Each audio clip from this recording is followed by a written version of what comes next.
आप सभी को कामदा एकादशी व्रत की मंगल शुभकामनाएं। भगवान श्री हरि विष्णु और माँ लक्ष्मी की कृपा सदैव आप और आपके समस्त परिवार पर बनी रहे। दोस्तों, आज की वीडियो में आप सुनेंगे कामदा एकादशी व्रत की कथा। कामदा एकादशी जो कि चैत्र मास के शुक्ल पक्ष में आती है और इस एकादशी पर व्रत धारण करने से, विधि विधान से भगवान श्री हरि विष्णु की पूजा आराधना करने से मन की समस्त कामनाएं पूर्ण होती हैं। और कामदा एकादशी हिंदू नववर्ष की प्रथम एकादशी है। इस एकादशी पर भगवान वासुदेव अर्थात वसुदेव के पुत्र श्री कृष्ण का पूजन किया जाता है और आज के दिन गरीबों को और ब्राह्मणों को दान देने का विशेष महत्व माना गया है। तो सबसे पहले भगवान श्री कृष्ण का मन में ध्यान कीजिए, उसके बाद कामदा एकादशी व्रत की कथा का श्रवण करते हैं। और हाँ, वीडियो को पूरा देखेंगे तो अंत में आपको पारण समय की भी संपूर्ण जानकारी दी जाएगी। कामदा एकादशी व्रत की कथा।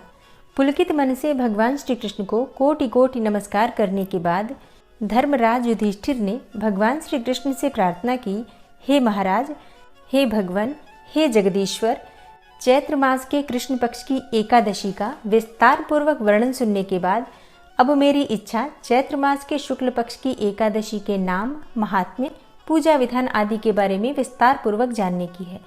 तब भगवान श्री कृष्ण ने कहा, हे राजन, यही प्रश्न एक बार महाराज दिलीप ने महर्षि वशिष्ठ से पूछा था। तब वशिष्ठ जी ने जो कथा महाराज दिलीप को सुनाई थी वही मैं आपको सुनाता हूँ, आप ध्यानपूर्वक सुनिए। बहुत समय पहले की बात है। रत्नपुर नामक एक नगर पर अनेकों ऐश्वर्यों से युक्त पुंडरीक नाम का एक राजा राज्य करता था।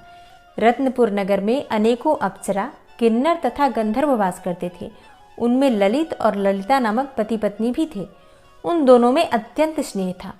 थोड़े समय के लिए भी अगर वो अलग अलग होते थे तो दोनों अत्यंत ही व्याकुल हो जाते थे। एक समय की बात है, पुंडरीक की सभा में अन्य गंधर्वों के सहित ललित भी गाना गा रहा था और गाते गाते उसको अपनी प्रियतमा ललिता का ध्यान आ गया। इससे ध्यान भंग हो गया और गायन का स्वरूप बिगड़ गया। ललित के मन का भाव जानकर कारकोट नामक नाग ने पद भंग होने का कारण राजा से कह दिया। तब पुंडरीक ने क्रोधपूर्वक कहा कि तू मेरे सामने गाना गाता हुआ अपनी स्त्री को स्मरण कर रहा है, अतः तू कच्चा मांस और मनुष्यों को खाने वाला राक्षस बनकर अपने किए कर्म का फल भोग। पुंडरीक के श्राप से ललित उसी समय विकराल राक्षस हो गया। उसका मुख अत्यंत भयंकर, नेत्र सूर्य और चंद्रमा की तरह प्रदीप्त तथा मुख से अग्नि निकलने लगी। सिर के बाल पर्वत पर खड़े वृक्षों के समान तथा भुजाएं अत्यंत लंबी हो गईं। इस प्रकार उसका शरीर 8 योजन लंबा हो गया। राक्षस बनकर वह अनेक प्रकार के दुख भोगते हुए जंगल में भटकने लगा। जब उसकी प्रियतमा ललिता को यह वृतांत मालूम हुआ तो उसे अत्यंत खेद हुआ और वह अपने पति के उद्धार का यत्न सोचने लगी। वह राक्षस अनेक प्रकार के घोर दुख सहता हुआ घने जंगलों में रहने लगा। उसकी स्त्री उसके पीछे पीछे जाती और विलाप करती रहती। एक बार ललिता अपने पति के पीछे घूमती घूमती विंध्याचल पर्वत पर पहुंच गई, जहां पर श्रृंगी ऋषि का आश्रम था। ललिता शीघ्र ही श्रृंगी ऋषि के आश्रम में गई और वहां जाकर विनीत भाव से प्रार्थना करने लगी। उसे देखकर श्रृंगी ऋषि बोले कि हे शुभगे, तुम कौन हो और यहाँ किस लिए आई हो? ललिता बोली कि हे मुने, मेरा नाम ललिता है। मेरा पति राजा पुंडरीक के श्राप से विशालकाय राक्षस हो गया है। इस बात का मुझको महान दुख है। हे भगवान, कृपा करके आप उसके उद्धार का कोई उपाय बतलाइए। तब श्रृंगी ऋषि बोले, हे गंधर्व कन्या, अब चैत्र मास की शुक्ल पक्ष की एकादशी आने वाली है, जिसका नाम कामदा एकादशी है। इसका व्रत करने से मनुष्य के सब कार्य सिद्ध होते हैं। यदि तू कामदा एकादशी का व्रत करे और उसके पुण्य फल को अपने पति को दे दे तो वह शीघ्र ही राक्षस योनि से मुक्ति हो जाएगा और राजा का श्राप भी अवश्य में शांत हो जाएगा। मुनि के ऐसे वचन सुनकर ललिता ने चैत्र मास के शुक्ल पक्ष की एकादशी आने पर उसका व्रत किया और द्वादशी को ब्राह्मणों के सामने अपने व्रत का फल अपने पति को देती हुई भगवान से इस प्रकार प्रार्थना करने लगी, हे प्रभु, मैंने जो यह व्रत किया है इसका पुण्य फल मेरे पति देव को प्राप्त हो जाए, जिससे वह राक्षस योनि से मुक्त हो जाए। एकादशी का फल देते ही उसका पति राक्षस योनि से मुक्त होकर अपने पुराने स्वरूप को प्राप्त हुआ। फिर अनेकों सुंदर वस्त्र और आभूषणों से युक्त होकर ललिता के साथ विहार करने लगा। उसके पश्चात वे दोनों विमान में बैठकर स्वर्गलोक को चले गए। वशिष्ठ मुनि कहने लगे कि हे राजन, इस व्रत को विधि पूर्वक करने से समस्त पाप नाश हो जाते हैं तथा राक्षस आदि की योनि भी छूट जाती है। संसार में इसके बराबर कोई और दूसरा व्रत है ही नहीं। इसकी कथा पढ़ने या सुनने मात्र से वाजपेयी यज्ञ का पुण्यफल प्राप्त होता है। और अब आप सुनेंगे एकादशी माता की कथा। एकादशी का व्रत एकादशी माता की कथा सुने बिना अधूरा ही माना जाता है, इसलिए पूरे श्रद्धा भाव से एकादशी माता की कथा भी जरूर सुननी चाहिए। एकादशी माता की कथा के अनुसार मुर नामक एक दैत्य था। रावण और कंस की तरह वो भी बड़ा आतंक मचाता था और स्वर्ग में देवों सहित सभी को पीड़ा देता था। सब लोग उससे रक्षा मांगकर श्रीमन नारायण की शरण में गए। भगवान ने कहा, मैं उसे संभालता हूँ, तुम चिंता मत करो। सभी देवताओं को आश्वासन देकर भगवान मुर के साथ युद्ध करने लगे, लेकिन अपनी सारी शारीरिक शक्ति लगाकर भी भगवान विष्णु कुछ नहीं कर सके। भगवान को युद्ध के मैदान से पलायन करना पड़ा। तब वे हिमालय की एक गुफा में जाकर छुप गए। मुर भी उनका पीछा करते हुए वहीं पहुंच गया। भगवान ने ध्यान करना शुरू किया और उनके मन से एक शक्ति उत्पन्न की, उनकी मानसिक शक्ति, और इस शक्ति ने बाहर आकर मुर को अपनी तलवार से मार डाला। हम जानते हैं कि शरीर में 10 इंद्रियां हैं, 5 ज्ञानेंद्रिय और 5 कर्मेंद्रिय। 11वीं इंद्रिय है मन। संस्कृत में एकादशी का अर्थ है 11। चूँकि यह देवी उनके मन अर्थात भगवान की 11वीं इंद्रिय से निकली थी, इसलिए भगवान ने उन्हें एकादशी के नाम से पुकारा। एकादशी माता की उत्पत्ति का दिन उनके नाम से ही जाना जाने लगा। माता एकादशी के अंतिम चरण के दौरान उत्पन्न हुई थी, इसलिए इसे जयंती कहते हैं, और उन्होंने द्वादशी के पहले चरण के दौरान दैत्य को मार डाला था, इसे स्मरंती कहते हैं। अब एकादशी के दिन व्रत क्यों करना चाहिए, भोजन क्यों नहीं करना चाहिए, तो इस बारे में भगवान ने घोषणा की कि एकादशी के दौरान देवी के इस महान कार्य के कारण पूरे जगत में कोई भी पाप नहीं रहेगा। लेकिन पाप तो पहले से ही है। जब उसने यह सुना तो पाप पुरुष आश्रय की तलाश में इधर उधर भागने लगा। एकादशी के दौरान वह कहाँ रहेगा?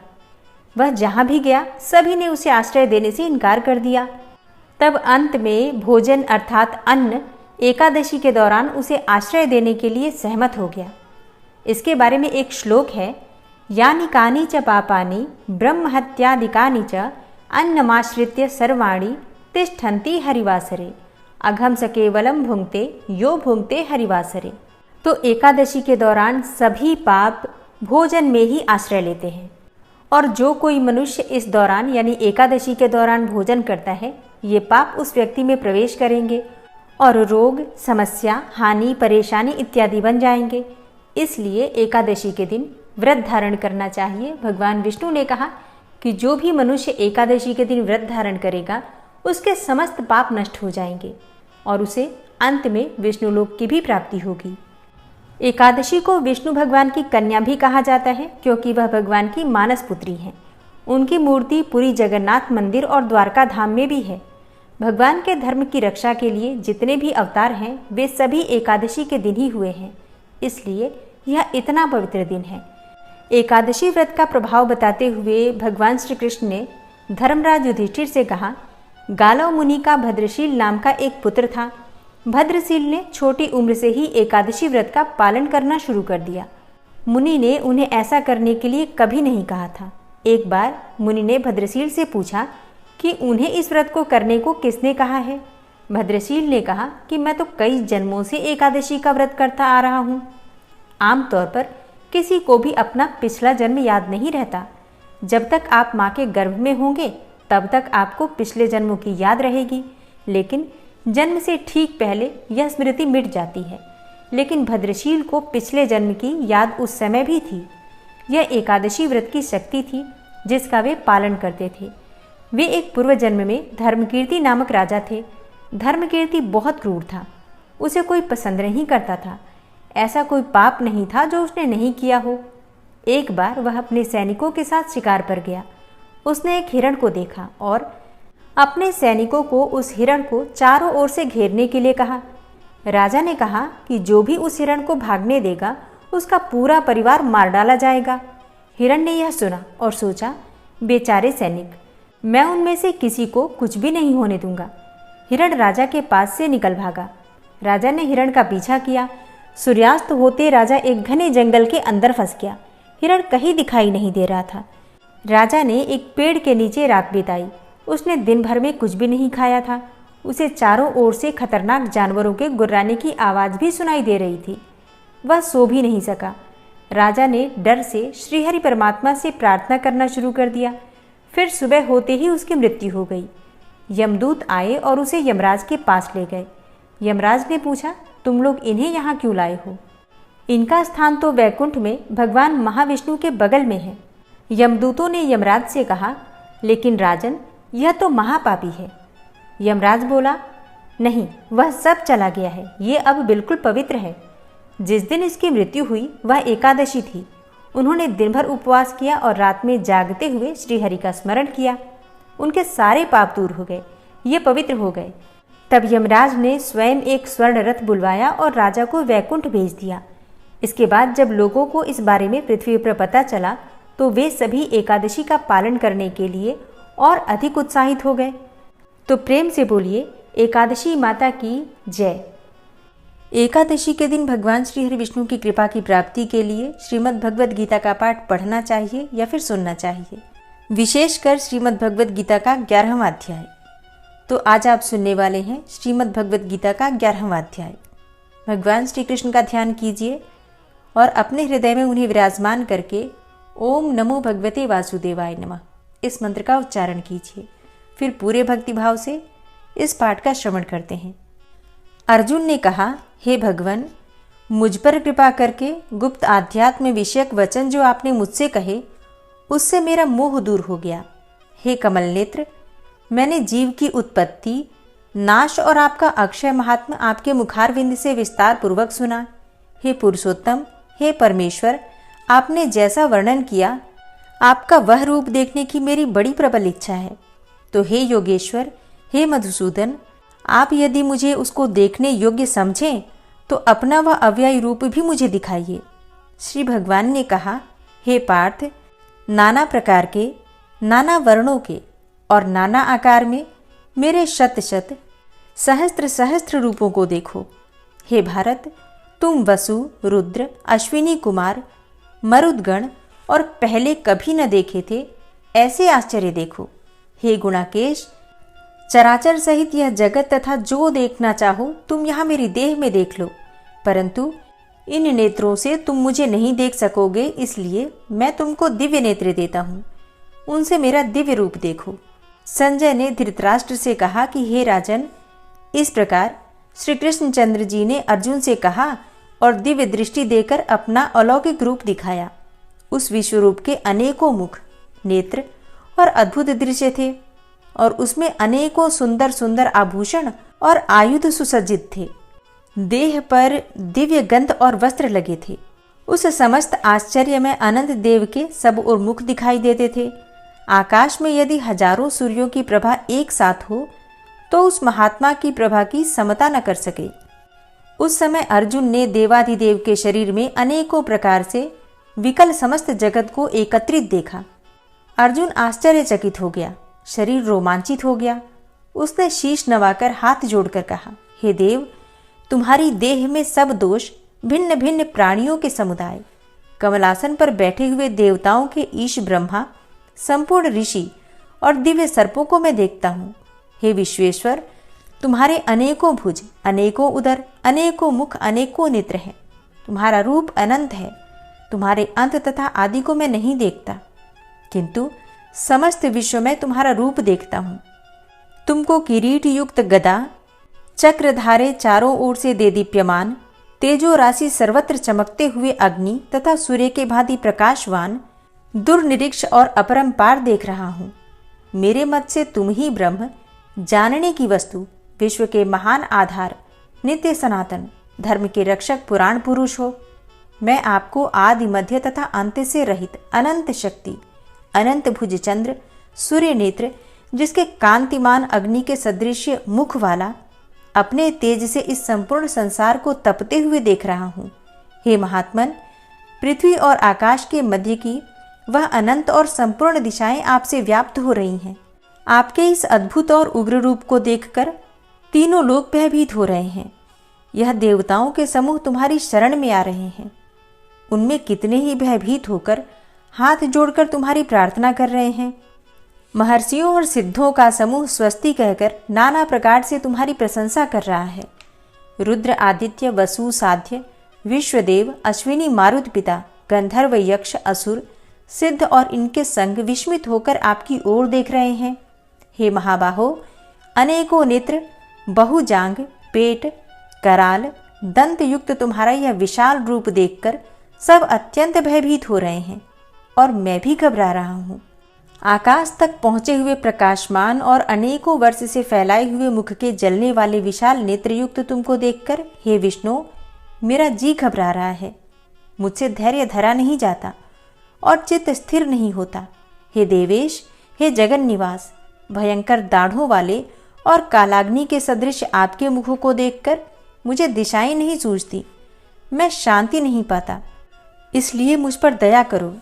धृतराष्ट्र के दुर्योधन आदि पुत्र अपने साथ राजाओं और भीष्म, द्रोण और कर्ण तथा हमारी ओर के मुख्य मुख्य योद्धा बड़ी बड़ी दाढ़ों से युक्त विकराल आपके मुख में प्रवेश कर रहे हैं और उनमें कितने लोग आपके दांतों से दबकर ऐसे दिखाई देते हैं मानो उनका शरीर चूर्ण हो गया हो। जैसे नदियों की अनेकों जलधाराएं समुद्र की ओर बहती हैं, वैसे ये मनुष्य लोक के वीर आपके मुखों में प्रवेश कर रहे हैं। अग्नि में पतंग की तरह सब लोग भी अपने नाश के लिए आपके मुख में बड़ी तेजी से प्रवेश कर रहे हैं। हे विष्णु, जलते हुए मुखों से चारों ओर से सब वीरों को निगलकर आप जीभ चाट रहे हैं। आपकी तीक्ष्ण प्रभाएं समस्त संसार को तेज से व्याप्त करके तृप्त हो रही हैं। यह भयानक रूपधारी कौन है, यह मुझसे कहो। हे देववर, आपको नमस्कार है, मुझ पर प्रसन्न हो। हे जगतकर्ता आदि पुरुष, आपको जानने की मैं इच्छा रखता हूँ, क्योंकि आपकी यह प्रवृत्ति मेरी समझ में नहीं आती है। श्री भगवान बोले, संसार का नाश करने वाला मैं उग्रकाल हूँ, सबका संहार करने के लिए आया हूँ। तुम्हारे युद्ध न करने पर भी ये वीर जीवित न रह सकेंगे, अतएव तुम उठो, शत्रुओं का संहार कर यश को लेकर इस समृद्धशाली राज्य का भोग करो। हे सव्यसाचीन, उनको मैंने पहले ही मार रखा है, तुम केवल निमित्त मात्र हो जाओ। मेरे मारे हुए द्रोण, भीष्म, जयद्रथ, कर्ण और अन्य योद्धाओं को मारो, घबराओ मत, युद्ध करो, तुम संग्राम में शत्रुओं को जीतोगे। संजय ने कहा। इस प्रकार श्री कृष्ण जी के वचन सुनकर मुकुटधारी अर्जुन हाथ जोड़ कंपित और भयभीत हुए साष्टांग प्रणाम कर नम्रतापूर्वक बोले, हे ऋषिकेश, आपके गुणगान करने से सब संसार प्रसन्न और प्रेम मग्न हो रहा है। राक्षस डरकर दिशाओं की ओर भाग रहे हैं और सिद्ध आपको नमस्कार करते हैं, सो ठीक ही है। हे महात्मन, हे अनंत, हे देवाधिदेव, हे जगन्निवास, आप ब्रह्म से भी श्रेष्ठ हो, आपको देवता क्यों न नमस्कार करें। व्यक्त और अव्यक्त आप हो तथा इन दोनों से परे अक्षर भी आप हो। हे अनंत, आप आदिदेव हो, पुरातन पुरुष हो, विश्व के परम आधार हो, ज्ञाता और ज्ञेय हो, श्रेष्ठ स्थान आप हो, विश्व का विस्तार करने वाले भी आप ही हो। आप वायु, यम, अग्नि, वरुण, चंद्र, ब्रह्मा और ब्रह्मा जी के भी पिता हो, आपको नमस्कार है और बार बार आप ही को नमस्कार है। हे सर्वस्वरूप, आप अनंत वीर्यवान तथा अतुल पराक्रमी हो, आप जगत में व्याप्त हो, इसलिए स्वरूप हो। तुम्हारी महिमा को न जानकर मैंने तुमको अपना मित्र मानकर हे कृष्ण, हे सखे, ऐसे जो तिरस्कार से कहा, सो प्रमाद से अथवा स्नेह से हे अच्युत, तुमसे इन बोलों की क्षमा मांगता हूँ, जो कि परिहास से विहार, सोने, बैठने और भोजन के समय अकेले अथवा मित्रों के मध्य में तुम्हारा कभी अपमान किया है। तुम इस स्थावर जंगम रूप से पिता, पूज्य और महान गुरु हो, त्रिलोकी में भी तुम्हारे समान कोई नहीं है। तुमसे अधिक अतुल प्रभाव कहाँ से होगा, इसलिए हे ईश, तुमको शीश झुकाकर प्रणाम करता हूँ, मुझ पर कृपा करो। हे देव, जैसे पिता पुत्र के, मित्र मित्र के और प्रिय प्रिया के अपराध क्षमा करता है, वैसे ही तुम मेरे अपराध क्षमा करो। हे देव, पहले कभी नहीं देखा ऐसा आपका रूप देखकर मैं प्रसन्न हूँ और भय से मेरा मन व्याकुल भी है, इसलिए वही पहला रूप मुझे दिखाओ। और हे देवेश, हे जगन्निवास, आप प्रसन्न हो। हे सहस्त्रबाहु, हे विश्वमूर्ति, मैं फिर आपको वही किरीट, गदा, औस्त्र, हाथ में चक्र धारण किए हुए देखना चाहता हूँ।